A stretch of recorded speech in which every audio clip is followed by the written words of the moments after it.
Dimanche, quelques jours après le cessez-le-feu négocié par Donald Trump, 2 soldats israéliens ont été tués à Rafah quand des combattants du Hamas ont tiré un roquette anti-char sur un véhicule du génie de Tsahal, une violation claire de l'accord. Tsahal, s'appuyant sur des renseignements, a accusé le Hamas et lancé une vague de frappes intenses à Gaza en réponse.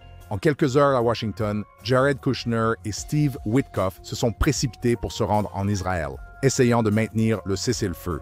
Puis, dans un geste qui a stupéfié de nombreux Israéliens et non-Israéliens, le président Trump a déclaré publiquement qu'il ne croyait pas que la direction du Hamas était derrière l'attaque, affirmant plutôt qu'il s'agissait de l'œuvre d'éléments incontrôlés. Est-ce un signe qu'Israël va être obligé de maintenir cet accord en vie, quoi qu'il arrive? Et à quel moment saurons-nous si cela va s'effondrer ou créer une nouvelle réalité que nous n'avons jamais vue auparavant? Pour m'aider à analyser cela, je reçois mon invité habituel, Amiad Cohen, directeur général du Centre pour la liberté en Israël, appelé Hamerkaz Lesherut israélite en hébreu. Amiad Cohen est l'un des principaux penseurs stratégiques d'Israël. Et au cours d'un podcast d'environ 1 heure, Amiad Cohen a approfondi la situation actuelle concernant cet accord de cessez-le-feu. Il n'a rien retenu, comme vous allez l'entendre, et il a donné une vision très réaliste de la situation actuelle selon lui. Je souhaite cependant que vous restiez attentifs à la fin de ce podcast. Amiad Cohen a proposé une reconstruction fascinante d'Israël et une vision de notre avenir. Lors du prochain conflit qu'Israël devra affronter, nous gagnerons selon les intérêts d'Israël. Restez avec nous pour découvrir la stratégie future d'Israël. Amiad Cohen, bienvenue à nouveau dans le podcast. Merci de m'accueillir à nouveau. Depuis qu'on s'est vu, je crois que tu as été en Syrie et dans beaucoup d'autres endroits à travers le monde. Alors merci de prendre le temps pour True East. Aujourd'hui, nous voulons t'emmener à Gaza. Amiad Cohen, peux-tu d'abord nous résumer la situation actuelle du cessez-le-feu avant d'aborder le sujet? Je vais donc commencer par la déclaration controversée du président Trump hier, qui était en fait exacte. Les membres du Hamas à Rafah sont aujourd'hui sous contrôle israélien et les soldats de Tsahal sont allés chercher une 50aine à une 100aine de membres du Hamas qui se cachent encore à Rafah, à Rafah. Ils ont essayé de les attaquer et ils viennent d'avoir un affrontement. Il avait donc raison. Le cessez-le-feu d'aujourd'hui reste stable. En attendant, Tsahal a encerclé le petit périmètre du Hamas qui reste encore stable à l'intérieur de la ville de Gaza et des camps centraux. Et le Hamas remet 1 ou 2 otages morts par jour, rendant les corps des otages.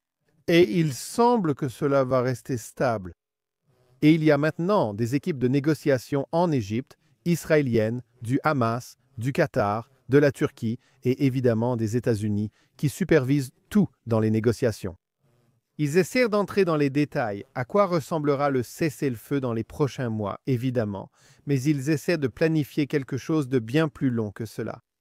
Vous savez, nous avons déjà eu des cessez-le-feu au cours des 2 dernières années, je ne sais pas. Il y a eu pas mal de cessez-le-feu. Il y a eu des tentatives de cessez-le-feu, mais celui-ci est différent. C'est un cessez-le-feu sous la direction du président Trump, le dirigeant le plus puissant de toutes les nations du monde. Pensez-vous que ce cessez-le-feu tiendra sur le long terme? Je ne suis pas prophète et personne ne le sait. Et je parle à des responsables de très haut niveau dans cette région et ils sont incertains, ils ne savent pas. Mais on peut certainement dire que le plan au niveau américain et au niveau stratégique israélien, le Premier ministre, Ron Dermer et d'autres, ils veulent que cela mène vers la fin de la guerre. Le plan ici, et nous devons sortir de la petite perspective micro-tactique sur Gaza et regarder à l'échelle mondiale. Quels sont les incitatifs à rompre cet accord? Le véritable enjeu ici, et nous y revenons toujours, c'est l'intérêt de l'Amérique pour la Chine. Et au milieu de cet investissement dans la puissance militaire et la puissance diplomatique, Donald Trump a besoin de paix et de calme au Moyen-Orient et de construire des alliances entre-temps. Et il y a un petit endroit chaotique et compliqué appelé Gaza qui a bouleversé le Moyen-Orient. Et c'est un obstacle à la réorganisation du monde. Donc, le véritable effort stratégique ici est d'éliminer cet obstacle pour permettre la nouvelle alliance internationale. On peut même l'appeler un nouvel ordre mondial à la suite de, disons, l'ordre mondial libéral d'après la Seconde Guerre mondiale. Cela s'est terminé en 91, la fin de l'histoire selon Fukuyama. Cela s'est effondré plusieurs fois ces dernières décennies. Maintenant, Trump tente de le réaligner et reconstruire. Ceci ne fait que mettre de côté un obstacle très important à l'ouverture. Donc, le plan ici est de rassembler l'Indonésie et l'Arabie saoudite avec Israël, d'associer la Turquie et, disons, d'isoler les empires du mal que sont l'Iran, la Russie et la Chine avec la Corée du Nord et d'allier tous les autres ensemble. Le Hamas est un obstacle. L'objectif est de l'écarter pour instaurer un nouvel ordre mondial. Si le président Trump cherche à retirer la paix à Gaza de la table afin d'organiser un nouvel ordre mondial, voici quelques-unes des solutions rapides qui ressortent de ces 20 points. Comme par exemple 3 États soutenant le terrorisme, le Qatar, la Turquie et l'Égypte, qui font partie de ce commandement de supervision. La question est, à quel prix pensez-vous qu'Israël va devoir faire face? Parce que le président Trump veut simplement s'en débarrasser? Il se peut que nous restions avec le problème. Oui, donc au niveau stratégique, du point de vue israélien, je pense que le Hamas restera au pouvoir dans la bande de Gaza. C'est faux et sans importance. C'est dommage. Dans une perspective plus large, dans cet accord, Israël gagne beaucoup. La question palestinienne est écartée, même en grande partie en Judée et en Samarie. Cela vise l'Arabie saoudite, l'Indonésie, le Qatar et la Turquie. Le fait que ces pays acceptent de ne pas forcer Israël à créer un État palestinien en Judée et en Samarie est un grand succès pour Israël. Ce n'est pas encore l'annexion de la Judée et de la Samarie, mais c'est un grand succès. Le prix à payer, c'est d'avoir encore ceci, ce problème dans le sud-est que nous essayons de contenir autant que possible, au moins pour l'instant. Mais le gain, en revanche, est significatif. Donc oui, le Hamas restera là-bas, nous paierons le prix. Nous devons savoir comment y faire face militairement, non? D'un point de vue stratégique, Israël pourrait gagner bien plus.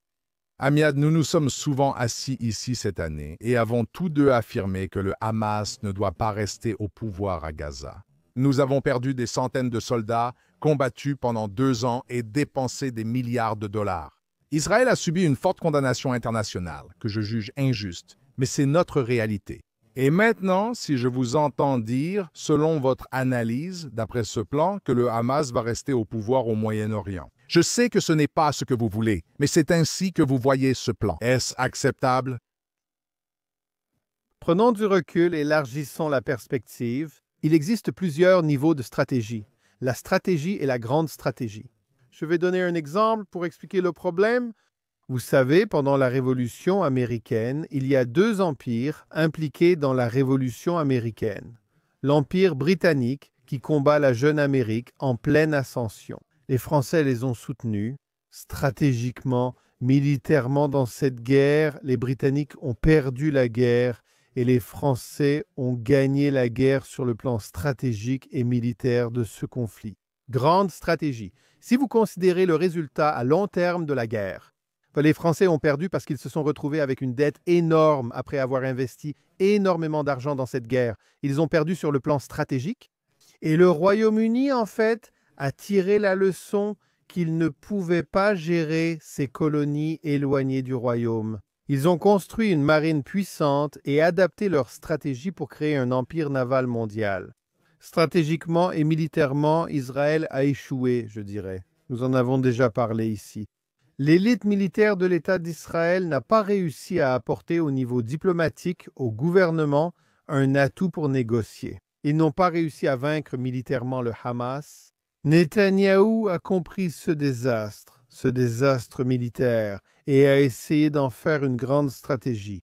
Profiter en laissant Trump entrer. Une opportunité que je pense qu'il a saisie avec Ron Dermer et qu'ils ont construite ensemble en tirant parti de leur compréhension. Nous ne pouvons pas gagner cela seuls.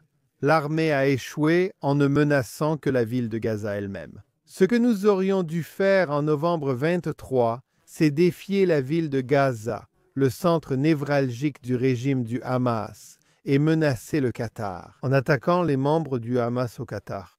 Renverser complètement l'échiquier et les forcer à négocier. Ce qui s'est passé ces derniers mois a tout bouleversé et a ouvert les négociations. Donc je pense que ces 2 actions, menacer le Hamas à Gaza et menacer le Qatar, ont ouvert une grande opportunité stratégique pour conclure des alliances internationales, ce qui va amener Israël vers une très très bonne période maintenant. Oui, que nous avons toujours le Hezbollah qui se renforce au nord, nous avons encore un petit Hamas, nous avons encore des défis militaires, mais dans le grand monde stratégique, si nous réussissons à doubler notre produit intérieur brut dans les 10 prochaines années avec une sorte de bonne alliance avec l'Arabie saoudite, ouvrir l'océan Indien et le Pacifique à Israël, à travers l'Inde et l'Arabie saoudite jusqu'au Moyen-Orient, et devenir un centre de gravité du nouvel ordre mondial, c'est une opportunité pour Israël. Le point numéro 9, si je ne me trompe pas, dans l'accord de Trump dit là où nous en sommes maintenant, que le Hamas a été démilitarisé et que c'est une condition de l'accord. Et le premier point dit que Gaza ne représentera plus une menace pour Israël et que le Hamas ne dirigera plus la bande de Gaza. Si je comprends bien ce que vous dites, aucun de ces points ne sera appliqué. Tout d'abord, le Hamas déclare très clairement « Nous n'allons pas nous désarmer, nous n'allons pas démilitariser la bande de Gaza ». Deuxièmement, c'est important. Il y a 90, je dirais même 100%, mais ce n'est pas loin de 100%. Le soutien à l'idéologie djihadiste sunnite dans la bande de Gaza se manifeste par certains groupes, mais surtout envers la direction du Hamas. Le peuple de Gaza soutient le Hamas. Il n'y a pas de direction technocrate à Gaza qui n'ait pas un univers d'idées djihadistes. C'est comme si nous imposions notre perspective occidentale à un débat politique. Ils n'ont pas de débat politique, ils croient au djihad. La question qu'ils se posent là-bas, c'est, tactiquement, devons-nous préférer attaquer maintenant ou attendre la prochaine génération? Ce sont des questions tactiques de leur point de vue. Comment détruire l'État d'Israël et lutter contre l'Occident? Mais ce sont tous des extrémistes djihadistes. Vous ne trouverez pas une personne occidentale, intelligente, intellectuelle, profonde, qui croit vraiment que la paix et la tranquillité sont la façon de vivre. C'est un fait. Comment l'Amérique va-t-elle mettre en œuvre son plan pour démilitariser le Hamas? Il y a un principe fondamental dans la guerre. Personne ne mènera vos guerres à votre place. Le meilleur exemple est la Seconde Guerre mondiale. On dit toujours que l'Amérique a gagné la Seconde Guerre mondiale contre les Allemands. Il a fallu 2 ans aux États-Unis pour que le Sénat accepte que Franklin Delano Roosevelt aide Churchill et le Royaume-Uni à combattre l'Allemagne nazie. Pendant 2 ans, l'Europe, le Royaume-Uni, était seul face à l'Allemagne nazie. Personne ne mènera une guerre qui ne lui est pas imposée dans le monde occidental. Personne ne mènera nos guerres. Cela ne dépend que de nous. L'Amérique ne désarmera jamais le Hamas. La Turquie ne désarmera jamais le Hamas. L'Égypte non plus. Personne ne désarmera le Hamas sans Israël. Donc si c'est le cas, cela ne signifie-t-il pas, en fin de compte, qu'Israël va devoir prendre les choses en main lui-même? Évidemment, oui. Je veux dire, n'est-ce pas déjà le cas aujourd'hui? C'est-à-dire, si on regarde bien, j'ai passé des centaines de jours à Gaza. Tu as passé des centaines de jours dans l'armée. Tout ce temps et toutes nos frontières. Des gens ont perdu la vie. Il y a eu tout un élan national pour attaquer le Hamas. La raison, du moins celle présentée à Israël, de notre action. Cet accord visait surtout à ramener les otages, ce qui est désormais fait. Dès le début, cela n'impliquait pas de victoire militaire sur Hamas. Et Trump avait-il vraiment donné des garanties? Il y a quelques jours, Trump a déclaré « Si vous ne démilitarisez pas la phase 2, vous serez détruits. Nous devrons redéployer des soldats. » Si tu es actuellement assis au volant et que je te demande, Ahmed, combien de temps te faudra-t-il pour vaincre le Hamas? Imagine que Trump n'a pas de plan, car je doute de son efficacité et des opportunités pourraient se présenter. Que ferais-tu pour vaincre le Hamas? Aujourd'hui, Ouais. je pense que tout d'abord, il faut vérifier le 55. 60% de la bande de Gaza que l'armée de défense d'Israël contrôle est sous notre contrôle. B, pour vérifier par exemple ce qui se passe au Liban aujourd'hui, que nous avons la légitimité d'attaquer toute reconstruction ou réorganisation militaire dans la bande de Gaza. Maintenant, je vais simplement vous donner des chiffres. Je vais le dire, le Hamas dispose toujours aujourd'hui des mêmes capacités militaires qu'il avait le 7 octobre. C'est une déclaration dure, mais assez précise. Ils ont perdu une partie de leur technologie et de leurs moyens de communication. Leurs roquettes sont presque épuisées. Tu as raison. Mais pratiquement des soldats, des munitions, des armes, des financements. Ils ont un réseau international très vaste d'entreprises et d'argent, un moyen de se financer à travers des entreprises et des organisations non gouvernementales partout dans le monde. Ils vont bien. Nous devons nous battre avant tout en asséchant le marais. Financièrement, nous devons vérifier qu'ils ne se reconstruisent pas militairement au-delà de ce qu'ils ont aujourd'hui. Israël a largué sur Gaza environ 100 000 tonnes de munitions, de bombes aériennes. La plupart, supposons qu'1%, peut-être plus, mais supposons qu'1% n'a pas explosé. Vous savez combien cela représente? Un niveau militaire d'explosifs qu'ils obtiennent simplement en les ramassant. Et ils ont annoncé la semaine dernière, après l'accord, qu'ils collectaient pour la sécurité publique toutes les munitions trouvées dans la bande de Gaza. Maintenant, cela représente des tonnes d'explosifs, de qualité militaire. Ils ont beaucoup appris. Ce sont des personnes intelligentes, stratégiques et fondamentalistes, convaincus de leur action. Ils vont se préparer pour la prochaine manche. Nous devons vérifier qu'ils ne se préparent pas trop et travailler dans le renseignement. Avoir du renseignement humain à l'intérieur de la bande de Gaza aujourd'hui, parce que le niveau du renseignement israélien envers Gaza serait nul en matière de renseignement humain à l'intérieur de Gaza depuis 2018-2019. Donc nous devrions aborder cela au niveau stratégique militaire. Dans la stratégie globale, nous devons vérifier leur isolement international, ce qui sera très difficile. Qui, dans le gouvernement israélien, Ben-Gvir Smotrich, qui actuellement estime que s'il ne se démilitarise pas, car Netanyahou a fait voter toute la coalition, composée de plusieurs partis. Et c'est aussi très difficile pour moi d'accepter ce que vous dites. Je comprends que cela puisse être une analyse réaliste de la situation. Mais qui, au sein de la Knesset israélienne en ce moment, va dire s'il y a une opportunité, s'il ne se démilitarise pas? Nous devons reprendre le combat et détruire le Hamas. Mon attente était que si nous récupérions les corps de nos otages, et nous avons encore les corps d'otages décédés là-bas, nous enlèverions le principal obstacle à la défaite du Hamas. Et si nous n'avions pas cet obstacle, je suppose que cela prendrait 3 à 4 mois. Militairement, dans 3 à 4 mois, l'opération Kavod Gid se poursuivra avec les chars de Gideon dans Gaza. Comme discuté ici, je pense que le Hamas aurait été éliminé entre août et janvier, soit dans 3 à 4 mois. Mais le prix à payer dans les affaires internationales aujourd'hui était plus élevé et nous avons fait un compromis. Maintenant, c'est une grande surprise que le Hamas ait abandonné tous ses atouts. Un autre aspect était qu'il négociait un accord. Un autre aspect de la négociation que je pense être est invisible, la pression militaire de Tsahal sur Gaza, l'attaque au Qatar. Et bien sûr une sorte de promesse que le Hamas, selon eux, même sans engagement officiel, resterait au pouvoir d'une certaine manière. Ils n'abandonneraient jamais un tel atout, comme tous les otages, sans obtenir quelque chose en retour. Et je crois que c'est pratiquement ce qui s'est passé. Tout le monde tient le discours selon lequel nous allons détruire le Hamas. Je ne vois pas Israël se produire demain matin avec des troupes américaines. Je ne vois pas Israël se produire demain matin avec des troupes israéliennes.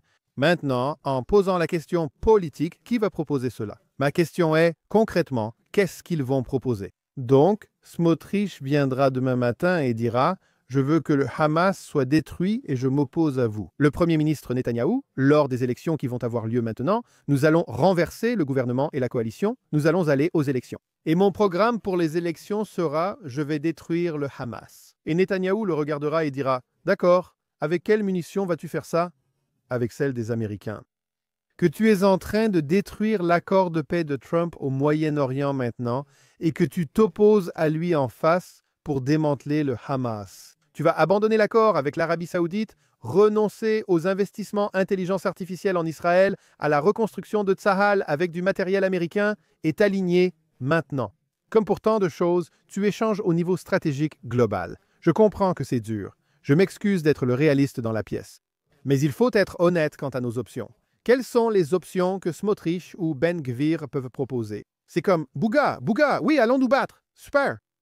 Mais nous sommes maintenant à un niveau diplomatique et stratégique très complexe, que malheureusement Bezalel Smotrich et Ben-Gvir ne comprennent même pas. De mon point de vue, Smotrich plus que Ben-Gvir, c'est certain, mais ils ne sont pas dans le jeu.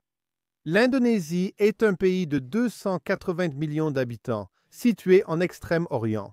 Vous savez qu'un accord entre Israël et l'Indonésie ouvrirait le marché américain pour eux. Mettons-nous face à la Chine pour l'Amérique. Il y a tellement de calculs ici que nous ne comprenons même pas le jeu. C'est comme si c'était un échiquier à 5 dimensions que nous essayons de toucher. Nous connaissons ce qui est au-dessus du niveau de la mer, mais il y a aussi ce qui est en dessous. Il se passe tellement de choses, du commerce aux puces, aux renseignements, au gaz et au pétrole, des choses que nous ne voyons pas dans ce calcul. Et mon argument, c'est que l'accord de paix de Trump est brillant de son point de vue dans l'intérêt américain, qui est différent de l'intérêt israélien. Ils veulent instaurer un nouvel ordre mondial, ce qui n'arrive qu'une fois par siècle, pas tous les 3 ans. Si je regarde avant l'accord, la raison pour laquelle le Hamas, et toi et moi en avons parlé, la raison pour laquelle le Hamas est venu à l'accord, c'est pour une seule raison. Ils ne voyaient pas d'avenir sans l'accord. Je veux dire, ils ont abandonné leur atout le plus important. Et la raison pour laquelle ils ne l'ont pas fait il y a 1 an, comme toi et moi en avons parlé, c'est qu'il y a 1 an, ils pensaient encore qu'ils avaient quelque chose à gagner. Dans la bande de Gaza, je suis certain que des accords secrets ont été conclus, mais pas pour garder Hamas au pouvoir. Peut-être as-tu raison, je pense que c'est peut-être pour accorder une amnistie à la direction dans un pays étranger inconnu. Il y avait du potentiel, sinon ils ne l'auraient pas fait. Mais le mouvement cette année, alors que le Hamas n'était même pas présent il y a 1 an. Les gens demandent toujours pourquoi tu ne l'as pas fait. Si tu concluais l'accord aujourd'hui, tu aurais pu le faire il y a 1 an, mais le Hamas n'était pas intéressé. Ce qui les a amenés à la table, c'est que les forces de défense israéliennes se sont transformées, passant d'une armée dépassée qui vivait dans une tour d'ivoire. Nous avons mobilisé des centaines de milliers de réservistes. Nos pertes infligées dépassent la plupart des armées. Nous avons réussi à combattre en milieu urbain. John Spencer, reçu il y a 1 semaine, pense, comme les experts, que cela pourrait devenir l'exemple de la lutte urbaine et souterraine.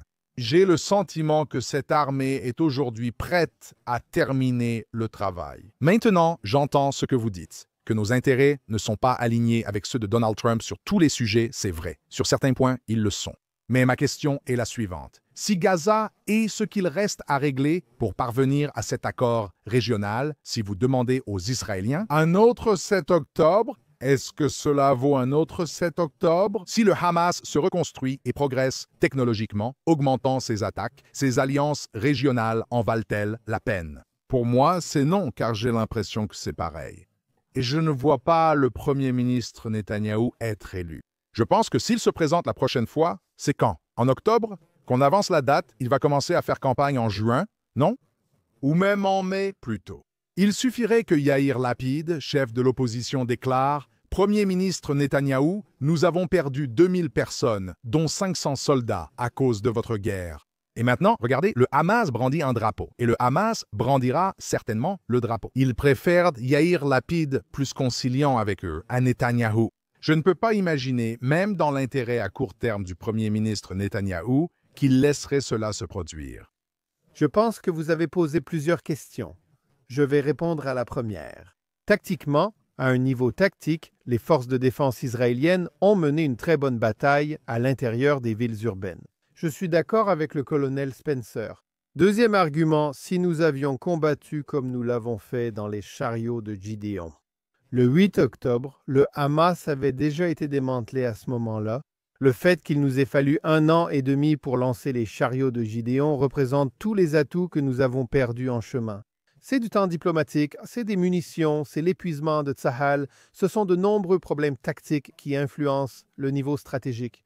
Donc oui, nous pouvons continuer la bataille pendant 3 mois. Cependant, les prix payés durant l'année et demie passée pour atteindre notre position actuelle sont trop élevés et insoutenables. À long terme, Netanyahou a dû forcer les forces de défense israéliennes en les poussant, alors qu'ils s'accrochaient à la table à ne pas aller de l'avant avec les chariots de Gideon. Vous devez savoir que Netanyahou a contraint les forces de défense israéliennes à affronter la direction actuelle. Herzi Halevi et, malheureusement, Eyal Zamir aussi se sont révélés réticents à mener la guerre.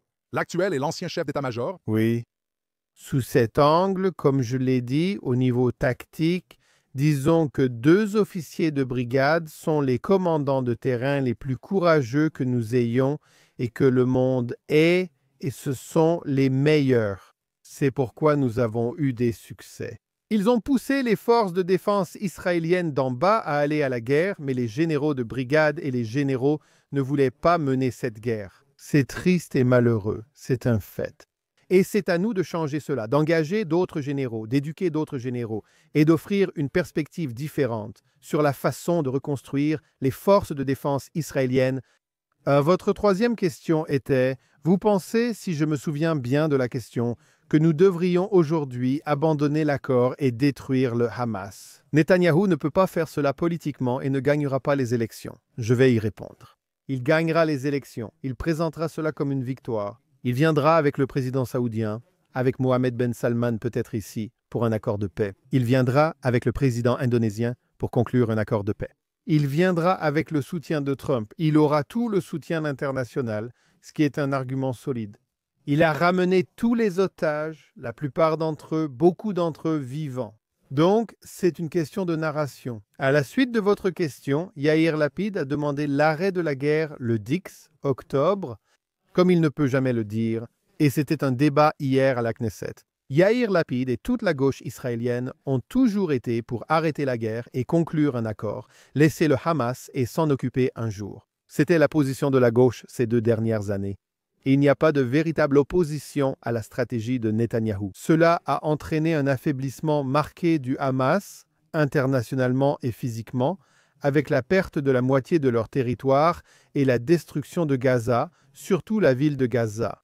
Et il y a eu quelques succès à cet égard, et Netanyahou pourrait se présenter avec beaucoup de mérite pour ce qu'il a fait. Était-ce optimal? Était-ce la meilleure solution? Non. J'ai critiqué sa stratégie dès le premier jour. Mais si vous regardez quelles sont nos opportunités et options aujourd'hui, je signerai définitivement l'accord. Et Netanyahou va surfer sur l'accord et sur les résultats de l'accord pour gagner les prochaines élections et devenir aussi le prochain Premier ministre d'Israël.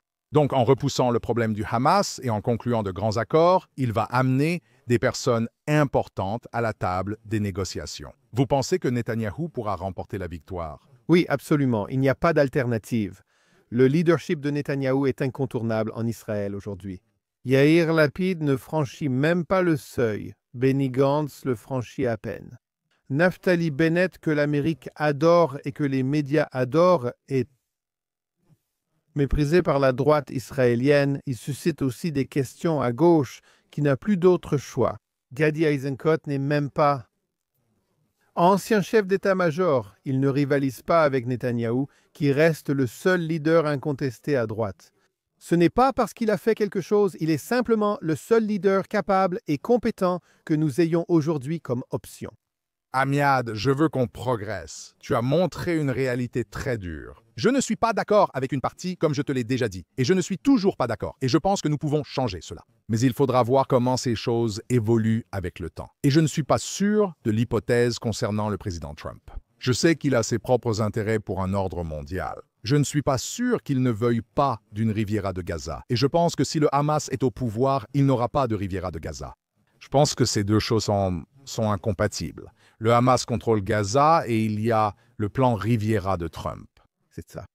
Maintenant, si on veut se demander comment le monde arabe va-t-il voir Israël dans 3 à 5 ans si le Hamas est toujours en place? Nous signons tous ces grands accords. Ton avis? Je pense que le monde arabe est compliqué. Donc, les pays, nous allons signer un accord avec eux. Et nous devons parler du monde musulman plus que des pays arabes. Des pays musulmans comme l'Indonésie, ils ne se soucient pas des Arabes. C'est une chose. L'Arabie saoudite, les Émirats, le Maroc, Dubaï, le Qatar mettent en avant leur direction laïque avec une population surtout, l'Arabie saoudite, l'Égypte, la Turquie, une population qui est religieuse et qui est musulmane. Et cela soutient de plus en plus les frères musulmans. Les frères musulmans, en tant que menace, représentent aussi une menace pour leur régime. Et ces dirigeants de l'Arabie saoudite et disons des pays arabes laïques veulent s'aligner avec l'Occident et lutter contre les frères musulmans dans le monde entier. Ils veulent affaiblir les frères musulmans en Turquie. Ils veulent les affaiblir. Et la façon pour Trump de le faire, c'est de les rapprocher de l'Occident. Maintenant, il y a beaucoup d'autres considérations. Le fait que la Turquie soit la seule armée de l'OTAN aujourd'hui en Europe, c'est une autre raison pour laquelle Trump essaye de les rapprocher. Le fait que le Hamas tienne toujours à Gaza, c'est la question qui reste dans le reste de l'histoire. Est-ce qu'Israël soutient l'Arabie saoudite? Est-ce qu'il tire des avantages à avoir des liens internationaux avec nous? Avec Trump, la question est qui lui succédera et quelle sera sa vision? Est-ce J.D. Vance, actuellement en visite en Israël? C'est un défi. J.D. Vance est un isolationniste en matière d'affaires internationales, ce qui sera un défi. Marco Rubio est différent. Marco Rubio comprend le rôle de l'Amérique comme centre d'une alliance d'États-nations. C'est différent d'un ordre libéral qui doit fonctionner ensemble pour le commerce et pour lutter contre les pays qui s'opposent à cet ordre et le menacent. Bien, ce sont quelque chose qui dépasse le cadre des 10 prochaines années. Israël, et encore une fois, pour revenir à Israël, ce qu'Israël doit faire, c'est vérifier qu'il est suffisamment fort, suffisamment pertinent. A. Pour maintenir et préserver ses relations, ses accords avec des pays qui ont des incitations. Il y a une certaine chance que le roi saoudien tombe face à une rébellion en Arabie saoudite, face à une rébellion des frères musulmans à l'intérieur de l'Arabie saoudite. Ce sont des choses qui peuvent arriver et qui sont déjà arrivées dans le passé et qui peuvent se produire dans les pays arabes. Nous devons être très prudents avec nos alliances. Nous devons coopérer, mais sans renoncer à notre armée très puissante. Nous devons investir dans la construction d'une armée forte capable de prévenir les guerres. Et une armée indépendante? Une armée indépendante. La conférence dont vous avez parlé et à laquelle j'ai assisté la semaine dernière, pouvez-vous expliquer à nos auditeurs et téléspectateurs ce que cela va impliquer pour qu'Israël ne soit plus aussi dépendant d'une puissance mondiale? Parce qu'en ce moment, d'après ce que vous dites, même si Israël décide, de votre point de vue, d'aller à l'encontre du plan de Trump, il perdra sur le plan diplomatique dans cette affaire. Et c'est ce que vous dites. Les munitions et tout ce que nous recevons actuellement des États-Unis sont essentiels et nous ne pouvons pas nous battre sans eux.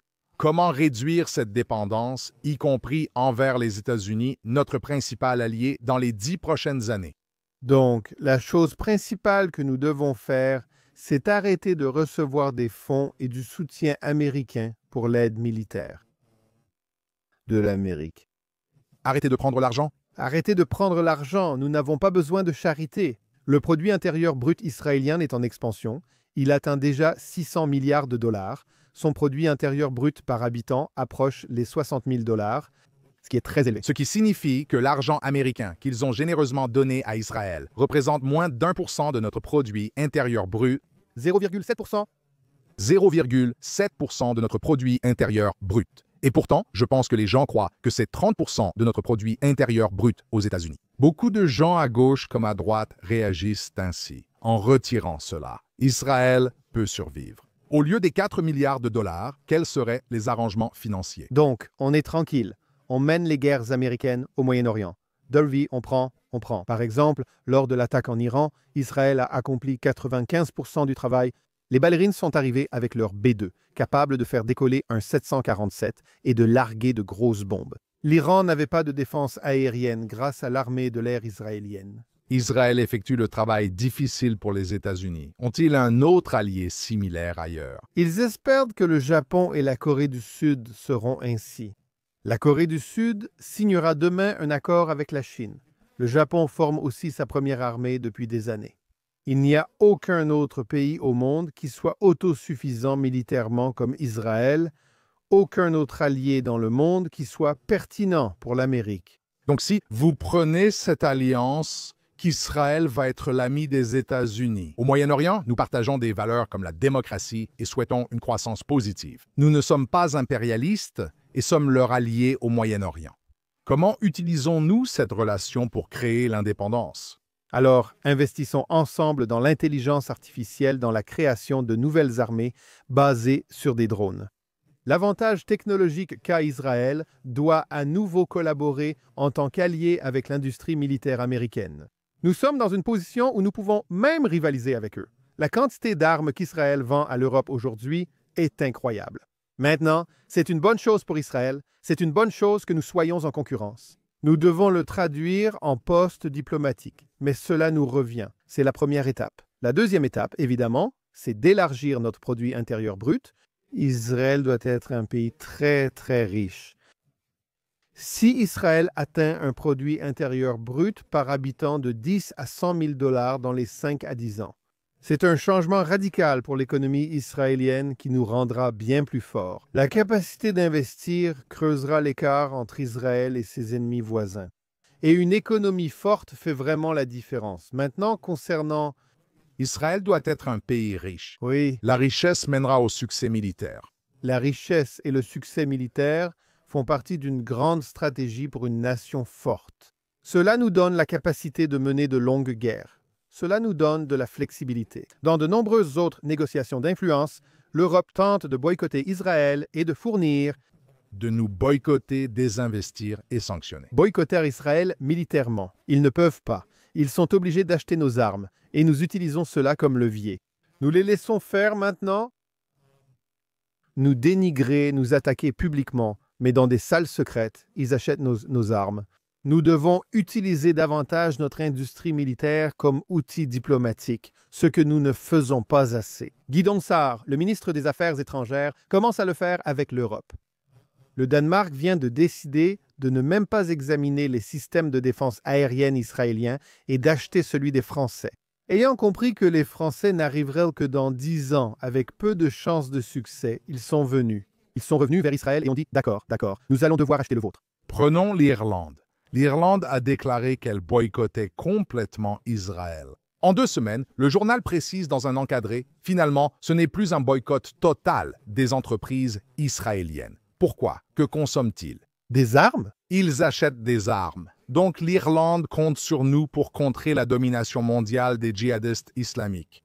L'Espagne a annoncé qu'elle allait annuler un contrat de 800 millions de dollars pour l'achat d'armes à Israël. Le Premier ministre l'a annoncé et l'a demandé au président directeur général de l'entreprise. Je n'en ai jamais entendu parler, ce n'est pas une option. Donc, la force mentale israélienne et la capacité de créer une économie forte ici, à Miad, tu dis que c'est la clé pour qu'Israël crée son indépendance en utilisant cela sur le plan diplomatique. l'une des clés, financièrement, disons, un succès économique incroyable et de la force, c'est l'unité. Maintenant, c'est quelque chose sur lequel nous devons travailler en interne. Nous devons comprendre que nous sommes ensemble. La jeune génération est bien plus unie que ce que montre la télévision. Et si c'est le cas, je leur parle ici. La jeune génération apparaît plus unie dans cette émission. Donnez-moi un exemple. Mais il faut le formuler très précisément. Toi, lorsque tu consommes des médias israéliens anglophones, à part Jewish News Syndicate, c'est Times of Israel, c'est J-Post, c'est Haaretz et d'autres aussi, tu as l'impression qu'Israël est un pays divisé. C'est une fausse idée, c'est faux.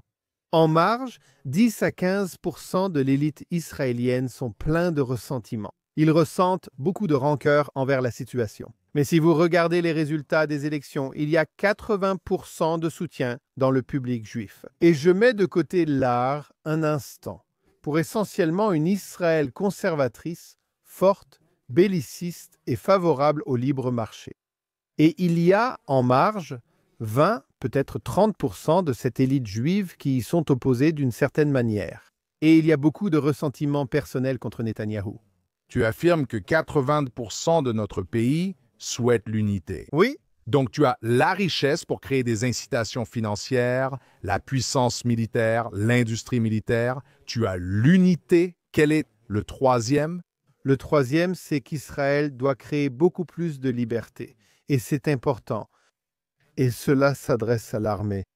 Il existe un livre majeur de Victor Davis Hanson, Carnage et culture, dont l'argument principal est « Les sociétés libres qui recrutent leur armée par consentement, compréhension et identification à l'identité nationale gagnent les guerres. Les personnes qui sont forcées de rejoindre l'armée ne gagnent pas les guerres. Et si vous regardez aujourd'hui Tsahal, ils ne forcent pas les gens à rejoindre Tsahal. C'est obligatoire. Mais ils laissent partir des gens, ils ne s'en soucient pas vraiment et ne forcent pas les gens. Les Haredim sont mentionnés dans la Torah, la Bible. Oui. Oui, mais cite simplement la déclaration dans la Bible. Si tu es faible.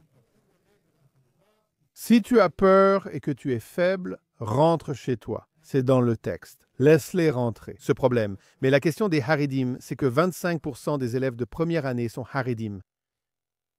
Nous devons être libéraux d'une certaine manière, dans un sens profond de la liberté. Nous devons les convaincre de vouloir rejoindre l'armée et non les y forcer. Il y a un compromis à faire. Si nous voulons des soldats aujourd'hui, nous pourrions les forcer à rejoindre les forces de défense israéliennes, mais nous les éloignerons de l'unité par l'utilisation du pouvoir gouvernemental pour les contraindre. Mais si nous faisons un compromis et que nous réduisons la pression maintenant, et que nous les laissons rejoindre par consentement, par volonté et en s'identifiant au nationalisme israélien plus large, cela arrivera finalement. Très rapidement, bien plus vite que vous ne l'imaginez, parce qu'ils sont connectés émotionnellement et nationalement, mais il y a des barrières sociales qui empêchent cela de se produire pour l'instant. Donc, unité, richesse et liberté dans le sens profond de la liberté, c'est que les gens sont unis pour prospérer et travailler ensemble vers un véritable objectif divin. C'est ainsi qu'Israël peut gagner une guerre. De plus, en bâtissant une telle société, notre position internationale se renforcera et nous commercerons mieux avec le monde. Nous ne nous sentirons pas petits comme dans la phrase biblique où nous sommes des Agavim. Comment le dire en anglais? Tu nous regardes comme des cafards. Vous êtes comme des cafards à nos yeux. Leur regard sur nous donne cette impression d'état permanent. Ces petites bestioles à nos propres yeux. Oui, Et ce sont des géants. nous devons cesser de nous voir ainsi. C'est une vision très provinciale. Israël a ses défauts. Et le jour où nous nous respecterons, nous serons, et j'y crois vraiment, dans 15-20 ans, avec le bon leadership d'Israël. Ce n'est pas un empire, mais nous serons un élément très important dans le nouvel ordre mondial réaliste organisé autour des États-nations. Qui fera passer le monde au niveau supérieur? La dernière phrase à ce sujet existe. Angus Maddison est un économiste qui a étudié le produit intérieur brut international dans l'histoire du monde. Une courbe en crosse de hockey débute en 1776. Et si vous regardez le monde aujourd'hui, nous sommes dans une position où le monde peut changer radicalement pour le meilleur. Avec la technologie, avec l'intelligence artificielle, avec la robotique, avec beaucoup de choses vers lesquelles le monde se dirige. Et Israël peut et doit être un centre de gravité de cette courbe exponentielle, en évoluant de façon spectaculaire et en influençant cela avec l'éthique, la culture, la moralité, en contrant toutes les cultures anti-humaines qui circulent dans le monde, que ce soit l'extrémisme musulman, l'extrémisme woke ou beaucoup d'autres idées. Israël peut être un centre de gravité et même le centre du nouvel ordre mondial, mais c'est entre nos mains. Tu sais, Amiad, nous venons de faire un voyage pendant près d'une heure où nous avons parlé de l'accord de Trump. Tu as partagé une vision très réaliste de la situation. C'est une réalité difficile. Tu ne dis pas les choses que tout le monde veut entendre.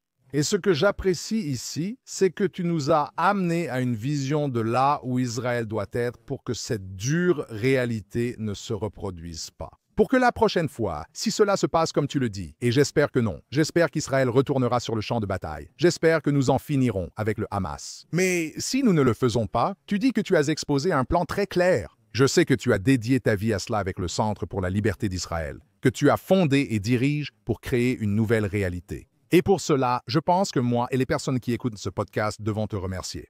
Merci d'apporter tes idées et ton réalisme au podcast True East. Merci beaucoup de m'avoir invité. Merci.